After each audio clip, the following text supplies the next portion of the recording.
Welcome back to Proverbs 31 Life.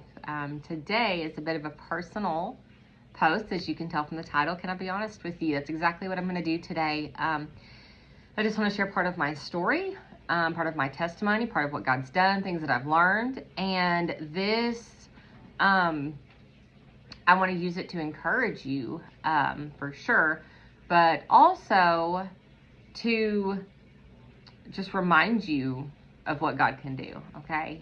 So this is a transparent post. This is going to give you a little more information about me.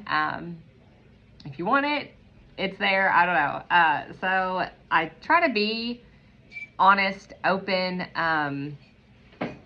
all of that with you guys. I know social media is very easy to be deceptive. So it's easy to look like the house is always perfect. We've got it all together. We never have a bad makeup day. You know, the kids are always perfectly behaved, whatever it is. And it's not always like that. It could be. Some days are. But no matter who you're watching or listening to, I want to remind you that it doesn't matter how good their video looks, how good they sound, how good their makeup looks. You don't know everything. Do not compare yourself to someone that you see for just a few minutes on a screen. You don't know if whoever you're listening to just had an argument with their spouse or with their child or just met with their pastor to confess sin. Like you don't know. So keep that in perspective, okay? We are to learn from each other and to be encouraged by one another, all that. Okay. So do that, but just remember it's not perfect on this side of the screen, okay? So today I'm going to share some of my story with you, to encourage you. I want to increase your faith today that God can, okay? That His word applies to you today where you are. So I got married young, and I had an okay example of marriage from my parents. We were not raised in church.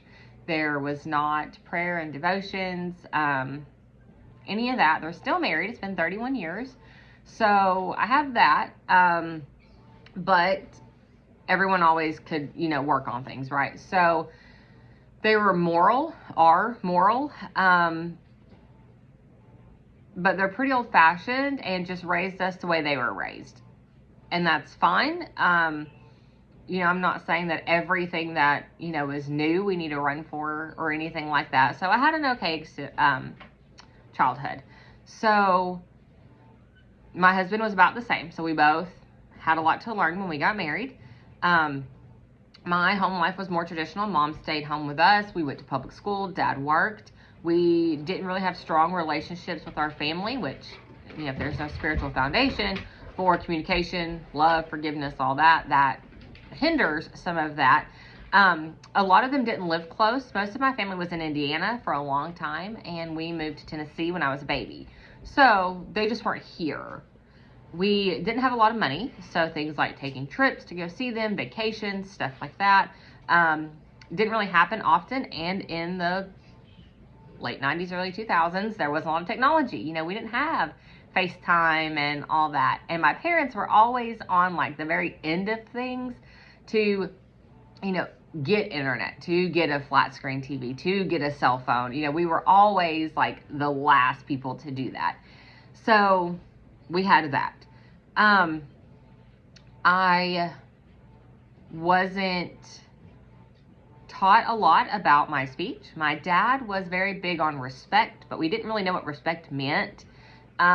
It was more obedience and respect are together. So if you don't obey right away, then you're not being respectful. So we were just told to be respectful without really knowing like what is, what's not, where's the line, where's the boundary, where is the time when I can say I'm not comfortable with that family member, or I don't want to go over there, or, we weren't allowed really to ask questions. We weren't allowed to ask why, why do I have to do this? That was seen as back talking, and you were disciplined pretty quickly over that. So I had that. Sarcasm was very fluent, like my second language fluent, which is really hard to break and get over. Being allowed to give someone a piece of my mind, how that's not disrespectful, I'm not really sure where that fit into, but it was okay as long as it wasn't to my parents. So respect your elders, all that. But if someone did something you didn't like, or you found out that they had lied to you about something, whether it was intentional or not, then you can give them a piece of your mind. So some inconsistencies there to work through. My dad was born in the 60s, raised in the 70s, and that mentality, that mindset, the way things were back then, is really a lot of how we were raised. So they were doing the best they could with what they had, and I will say that forever. I have a good relationship with my parents, so I'm not, traumatized, scarred for life. They have a good relationship with their grandkids, so we're okay. But I just want to give you some backstory. I was, I guess, encouraged to think about the future, to have a career. Everyone always says, what do you want to be when you grow up? And I never wanted to go to college. I was good at school. I didn't really enjoy school. And the sooner I could be done with this, the better, was kind of my mentality. But I remember at 5 years old saying I wanted to be a nurse. I think that was one of the first times that I remember someone asking me and I had an answer.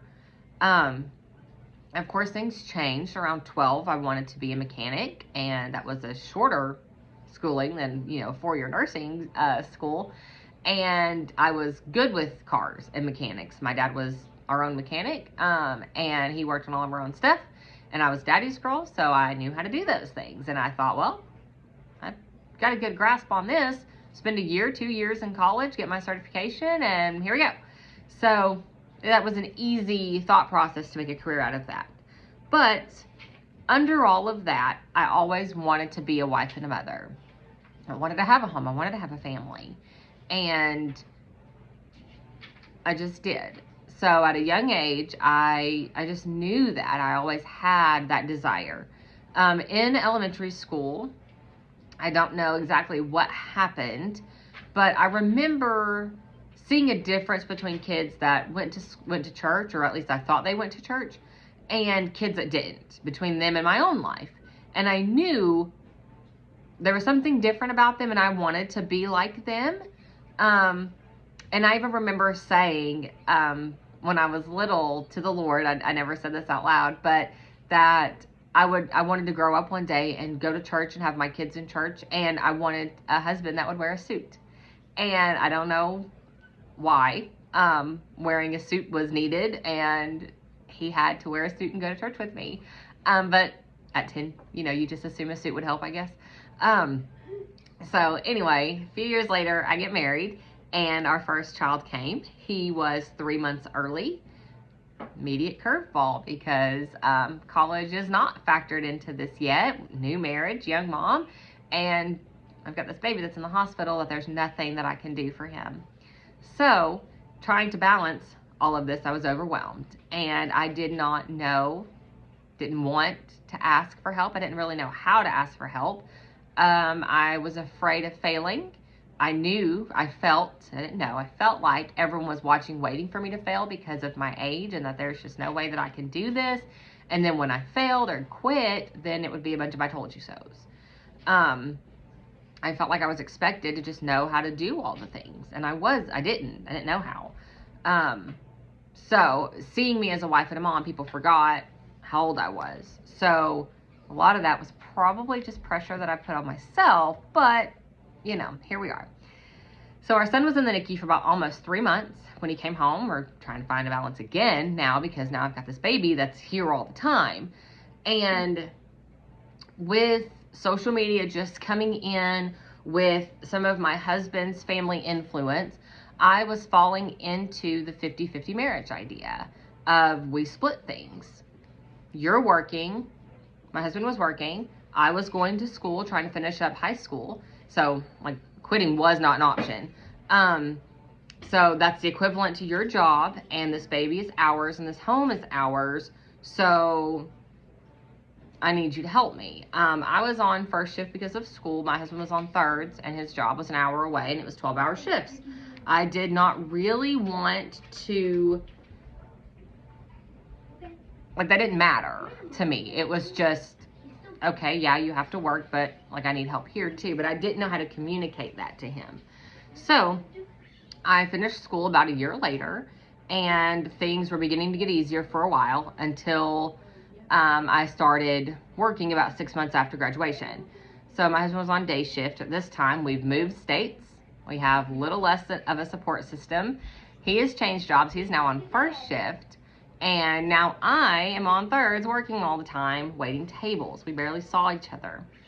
And this is how it was for about 3 months. As soon as I was coming in from night shift, we had one car. So as soon as I was coming in, he was leaving. And our son was asleep, so I would get a little bit of sleep, and then I'd have to be up with him all day, cleaning, cooking, getting ready, getting dinner together so my husband and son could eat when he got home, and then I was out the door again. So it was a very crazy time. And even now we look back and we're like, I have no idea what we did. Like, unless we had a day off together, we both had 2 days off a week, but often they weren't the same. Sometimes they were, but if they weren't, we just really didn't see each other much. And that was hard. And I remember during this time getting upset because my husband just didn't do enough. And things were out of balance. But at the time, it was just life. What do you do? We've been married 18 months. We're just trying to get by. We're trying to make enough money. We're trying to figure things out a day at a time. We were not in church at this time. I had no spiritual life, no spiritual growth at all. I was stressed. I was easily frustrated and angry.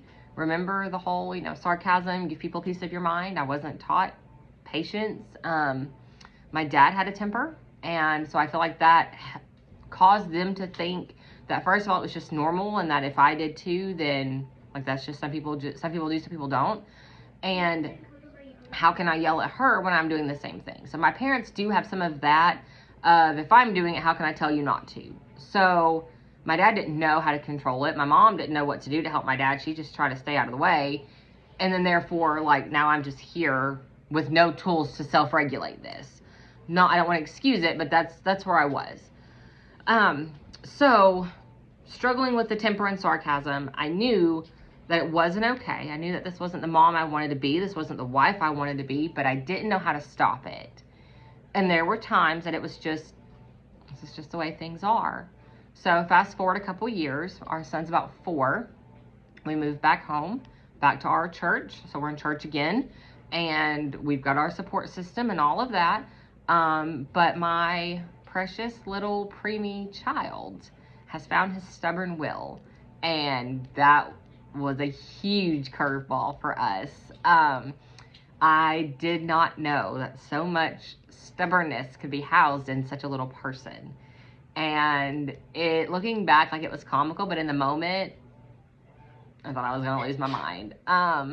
So we ended up meeting with our pastor. We didn't know what else to do. No amount of discipline, negotiation, rewards, nothing worked for this kid. So we met with our pastor, and we're sitting in his office, and my son throws a fit like he would at home. Pastor's office had a back door that opened to a fenced-in playground area for preschool kids. So it was the playground equipment that he'd been playing on. But he decided this time he did not want to go outside. And so Pastor got to see this whole situation unfold. And that was great.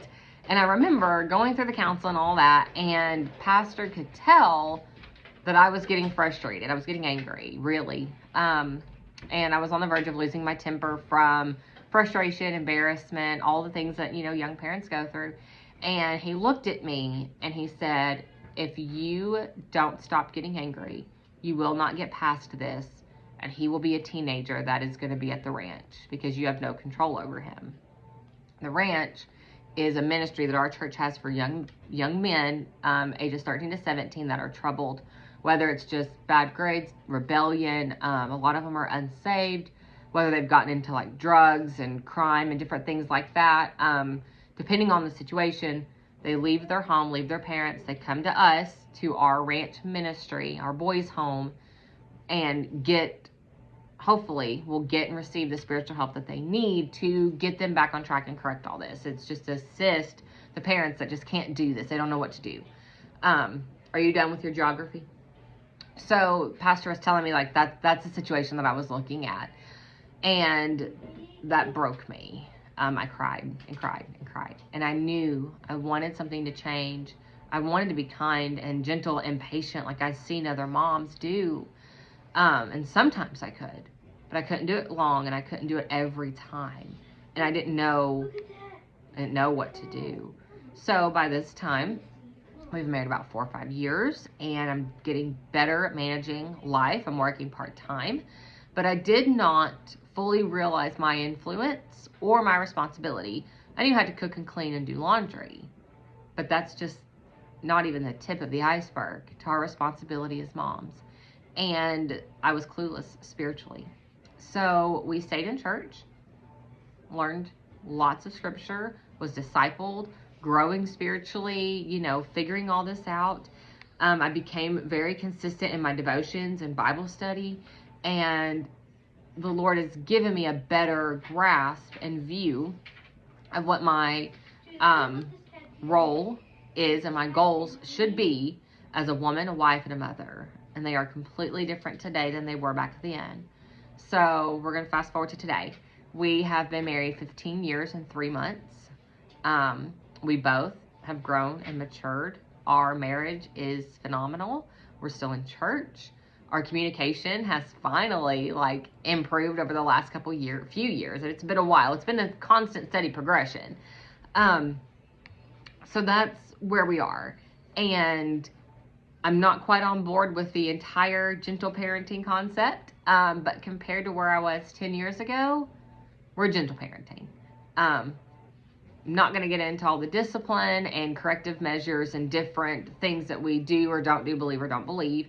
That's between you, your spouse, and the Lord. But my reaction to things, my view of things, the way I handle things, has definitely improved. And it is more Lord honoring than it was before. I'm not getting so worked up and feeling like I'm spinning out of control, and I'm not just snapping and speaking to my kids in sarcasm like I was before, and anger and sharpness. It was there. It was a lot. And I've even had comments on here from some of you that if I do get onto my children during a video, some of you find that terrible. But I promise, it's really okay. They still need to be corrected, but we've come a long way. So just take that into consideration. Now, why do I want to share this with you? To be open and honest with you, to let you know that you're not alone if you're struggling, to let you know that I get it and I've been there. So when I share a post, when I share a video, when I answer a comment or a message, it is not from a place of thinking that I'm better than you, that I'm spiritually better than you, that I'm a better parent than you, that you are doing a bad job. It's never from a place of condemnation and wanting to throw the Bible at you to show you how far you've missed the mark. It's never like that.